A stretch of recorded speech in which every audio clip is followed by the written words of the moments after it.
बात संभल हिंसा की करेंगे, जिस पर संसद के शीत सत्र के शुरुआती दिन ही हंगामे के आसार हैं। हिंसा पर कांग्रेस और समाजवादी पार्टी ने संसद में चर्चा की मांग की है और प्रियंका गांधी ने कहा है कि संभल में सरकार का रवैया बेहद दुर्भाग्यपूर्ण रहा है। संभल हिंसा में 4 लोगों की मौत हुई है, कई लोग घायल बताए जा रहे हैं। पत्थरबाजी में कई पुलिस वालों के भी घायल होने की खबर है। विपक्षी पार्टियों ने संभल हिंसा पर चर्चा कराने की मांग की है। इस पूरे मामले की जांच की भी मांग की जाएगी। संसद में संभल हिंसा पर चर्चा संभव हो, ये रामगोपाल यादव कह रहे हैं। प्रियंका गांधी ने भी प्रतिक्रिया दी है। उनका कहना है कि सरकार का रवैया बेहद दुर्भाग्यपूर्ण। राहुल गांधी कह रहे हैं कि इस पूरी हिंसा के लिए बीजेपी सरकार जिम्मेदार है। 24 नवंबर की तस्वीरें आप देख रहे हैं, कल की, जब संभल में हिंसा हुई, मंदिर मस्जिद विवाद जिसको लेकर सर्वे किया गया और सर्वे के बाद यह हिंसा और पथराव की घटना हुई है।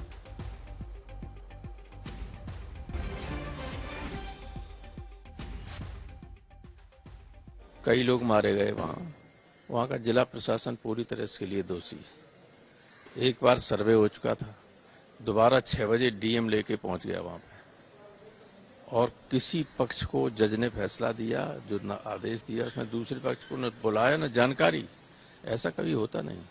अगर इस तरह से होगा, इस तरह से जज फैसले करने लगे, सारे देश में आग लगा देंगे ये लोग। तो सर, आप संभल वाला इशू उठाएंगे? बिल्कुल उठाएंगे। मैंने 267 का नोटिस दिया है। हाउस सारी कार्रवाई रोक के संभल के इशू पर चर्चा होनी चाहिए।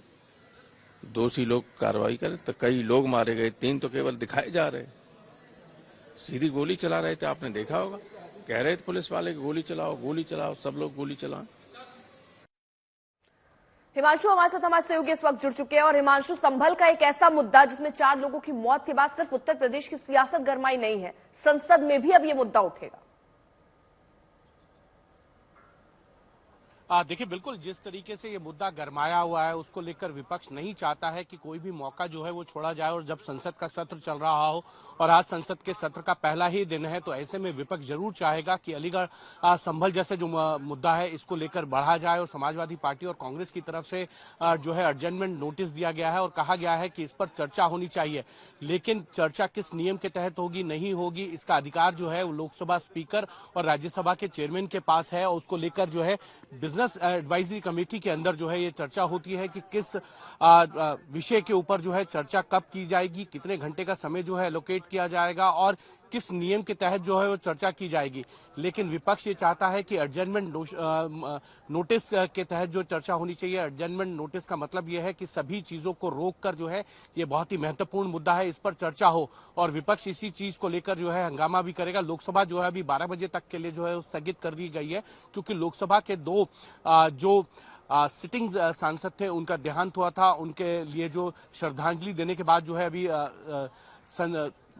लोकसभा को जो है 12 बजे तक के लिए अर्जेंट किया गया है। लेकिन विपक्ष इस पर मानने वाला नहीं है, क्योंकि विपक्ष को लगता है संभल या अडानी का मुद्दा या सेबी का जो बड़ा मुद्दा है, महंगाई है, बेरोजगारी है, ये तमाम इश्यूज तो है ही है। और मणिपुर के अंदर जिस तरीके से पिछले 1.5 साल के अंदर जो है हिंसा हुई है, उसको लेकर कहीं ना कहीं विपक्ष इस बात को लेकर अडिंग है कि मणिपुर की हिंसा नहीं रुक रही है और वहां पर जो है राष्ट्रपति शासन लगाना चाहिए।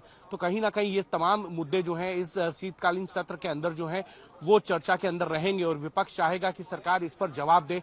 सरकार ये चाहती है कि चर्चा हो, लेकिन किस नियम के तहत हो और कितना समय एलोकेट हो, ये बिजनेस एडवाइजरी के अंदर तय किया जाए। लेकिन विपक्ष चाहता है कि सबसे पहले इन पर चर्चा हो और उसके बाद जो है जितने विधेयक है, यानी 16 विधेयक जो है उन पर चर्चा होनी चाहिए। आज लोकसभा के अंदर 2 विधेयक है, बैंकिंग अमेंडमेंट बिल और रेलवे अमेंडमेंट बिल जो है सरकार लेकर आई है। इन दोनों पर चर्चा कर जो है इनको पास करना चाहती है। राज्यसभा के अंदर जो है भारतीय वायुयान बिल को जो है सरकार चाहती है कि पास किया जाए। 16 बिल जो है इस बार सरकार के झोली में है, जिसपे वक्फ अमेंडमेंट बिल भी है। और विपक्ष ये चाहता है कि वक्फ अमेंडमेंट बिल के लिए जो जेपीसी बनाई गई थी उसको जो है उसकी समय सीमा को बढ़ाया जाए। जबकि जो जेपीसी के चेयरमैन है जगदम्बिका पाल, उनका ये कहना है कि जितनी चर्चाएं होनी चाहिए थी, जितने स्टेक होल्डर्स के साथ चर्चा होनी चाहिए थी, वो सभी चर्चाएं जो है वो पूरी हो चुकी हैं। और वो अब अपनी रिपोर्ट जो है वो स्पीकर को सौंपेंगे। और सरकार की कोशिश रहेगी कि इसी संसद के शीतकालीन सत्र में जो है जेपीसी पर भी जो है सदन चलेगा ही नहीं, हंगामे के आसार दिखाई देंगे,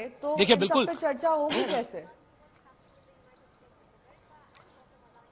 देखिए, मुझे लगता है कि सरकार की ये कोशिश रहेगी कि जिस तरीके से हंगामा है इसके बीच में कोई बीच का रास्ता निकाला जाए और एक बैकडोर चैनल से बातचीत की जाए, सभी विपक्षी नेताओं के साथ बातचीत की जाए, जो जो उनकी मांगे हैं, जिन विषयों को लेकर वो चर्चा चाहते हैं उस पर चर्चा भी हो और सरकार जो अपने विधायी कार्य हैं उनको भी पूरा कर ले, क्योंकि सरकार के पास 16 बिल हैं जो बहुत ही महत्वपूर्ण बिल हैं। इनको लेकर सरकार चाहेगी कि ये दोनों ही सदनों से पास भी हो जाएं और इसीलिए मुझे लगता है कि संसदीय कार्य मंत्री जो है वो कहीं ना जो दोनों ही हाउस के लीडर ऑफ अपोजिशन उनके साथ बातचीत करेंगे और सभी राजनीतिक दलों के जो संसदीय दल के नेता हैं लोकसभा और राज्यसभा में उनके साथ भी बातचीत करके लौटेंगे आपके पास, क्योंकि शीतकालीन सत्र का आगाज तो हो गया है। 20 दिसंबर को ये सत्र खत्म होना है, लेकिन ऐसे में चर्चा कितनी संभव होगी इस पर संशय बना हुआ है।